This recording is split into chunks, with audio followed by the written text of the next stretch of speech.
Hello, it's Lord Slar here, bringing you my thoughts on the news of the new format for Series 11 and the 3 new companions.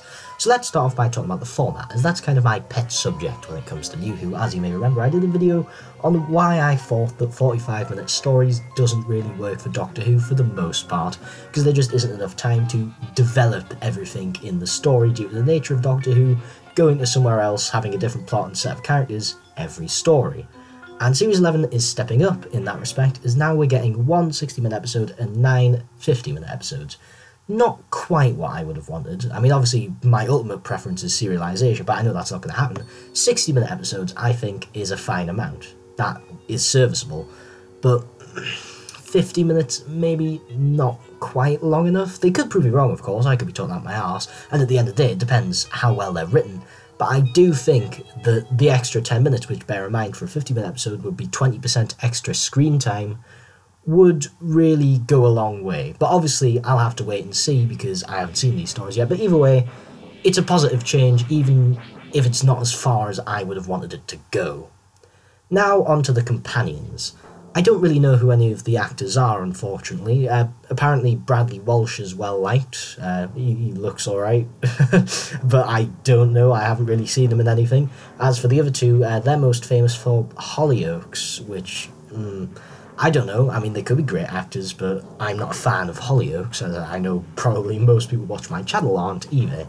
But not that just because they're in a show that I don't like doesn't mean they're bad actors, but just soap actors. I don't know. Who knows? They could be good. We'll have to wait and see, because I had no idea who Pearl Mackie was, but she ended up being an absolutely outstanding actor when she came to Series 10, so let's wait and see. But the interesting thing about the companions is the fact that there's 3 of them, which is something we haven't seen on a proper full-time basis, not when, you know, because there's been a lot of times in New Who where they've had various companions pop in and out, which sometimes amalgamates to 3, but we haven't seen it properly since Season 19, and there it didn't really work. Because the TARDIS felt a bit crowded, and sometimes various companions didn't get a lot to do, you know, and there they had like an hour-and-a-half stories to play with. Here, they've only got 50-minute stories to work with, so how are they gonna make this work? That could be difficult. It's not that 3 companions can't work in Doctor Who. I mean, sometimes in Season 19 it kind of did, and in the Hartnell era it did, but do remember, in the Hartnell era, like, half of the stories were 6 parts long, so there is that as a difference between them. But either way, they could make it work, they might not. And also I think it's worth bearing in mind the fact that they're not necessarily going to be in on a full-time basis. Some of these companions could pop in and out. We don't know yet, but you know, from the evidence we've got, I suppose we can just guess that they're probably going to be 3 companions at once, but I could be wrong. That could be wrong.